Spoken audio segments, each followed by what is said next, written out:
Audio Jungle.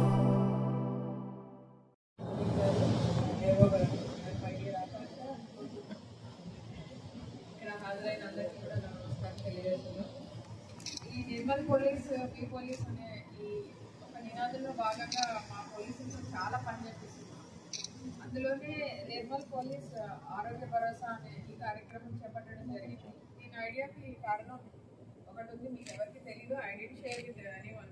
So నా దగ్గర నేను హైదరాబాద్ డీసీపీ క్రైమ్ ఉన్నప్పుడు నేను ఐటీ సెల్ కూడా సూపర్వైజ్ చేసేదాన్ని. ఒకరోజు ఒక ఎర్లీ మార్నింగ్ ఒక అబ్బాయి చనిపోయాడు అనేసి ఫోన్ వచ్చింది. నేను చాలా షాక్ తిన్నాను. ముందు రోజు నాతో మాట్లాడాడు, మంచిగా ఉన్నాడు. పొద్దున్న ఎలా చనిపోయాడు అంటే 30+ ఉంటాయి అబ్బాయి, జస్ట్ పెళ్ళయింది. నేను మార్నింగ్ లేచాడు, బాత్రూమ్కి వెళ్ళాడు, బాత్రూంలో పడిపోయాడు, హార్ట్ అటాక్ అని చెప్పారు. సో నేను వెళ్ళాను. వాళ్ళ ఫ్యామిలీ అంతా యంగ్ వైఫ్, ఒక స్మాల్ కిడ్, ఏం లేదు. అప్పుడు చాలా బాధ అనిపించింది నాకు. ఏంటంటే ఒక లైఫ్ ముందే చూసుకుంటే, అంటే అబ్బాయికి ముందు రోజు బాగాలేదు, కొంచెం ఏదో అనీజీగా ఉంటే రేపు డాక్టర్ దగ్గరికి వెళ్దాము అనుకున్నాడు అంట. సో మార్నింగే హార్ట్ అటాక్ వచ్చింది. ఒకవేళ అదే రోజు చూసుకొని ఉంటుంటే బాగుండేది కదా అని అనుకున్నా. ఎస్పీగా జాయిన్ అయినప్పటి నుంచి నేను చాలా మందితో మాట్లాడుతున్నాను. నాకు కూడా చాలా ప్రైవేట్ హాస్పిటల్స్ నుంచి మేము చేస్తామంది చాలా మంది ఆఫర్స్ ఇస్తా ఉన్నారు. కానీ ప్రైవేట్ హాస్పిటల్స్ తో చేయిస్తే అది ఎట్లా ఉంటుందంటే మోర్ కమర్షియల్ ఉంటుంది. So I didn't want to do that. ఎట్లా చేయాలి అనేసి ఆలోచిస్తా ఉన్నాను. దెన్ మీ గురించి అనుకున్నాను. సునీల్ గారితో నా పరిచయం ఇప్పటి కాదు. ఫస్ట్ జాయిన్ అయినప్పుడు, నేను జాయిన్ అయిన 1 month లోనే ఒక మర్డర్ అయింది అనంతపేటలో.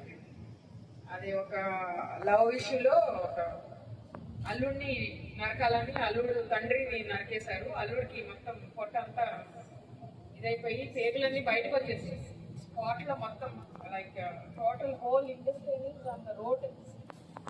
సో అబ్బాయి చనిపోయాడని అనుకున్నాం మేము 2 రోజులు కూడా. సో వీళ్ళు ఎంత కష్టపడ్డారంటే night 3 hours and 4 hours they operated. మొత్తం అదంతా వాళ్ళు ఏం చేశారు, రోడ్డు మీద వెళ్ళేవాళ్ళు ఆ ఇంటెస్టైన్స్ అంతా కచరాతో సహా వేసేసారు లోపలికి. It was not done properly.